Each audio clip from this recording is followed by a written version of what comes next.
Hello বন্ধুরা, চলে এসেছি সকাল সকাল শপে। কিছু মালও এনেছি কাল রাত্রিবেলায়।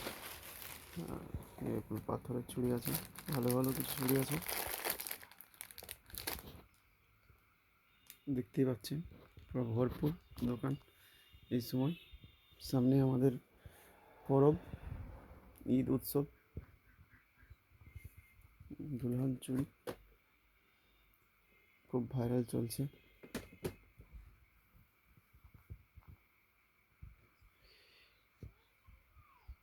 যে কোনো জিনিস নিতে হলে অবশ্যই কন্ট্যাক্ট নম্বরে কল করবেন এবং চ্যানেলটাকে সাবস্ক্রাইব করবেন, যাতে আমি আরও ভালো ভালো জিনিস নতুন ব্যবসায়িকদের জন্য দিতে পারি ভিডিওটা। যারা ব্যবসা করতে চাইছেন তারা অবশ্যই আমার সঙ্গে থাকবেন।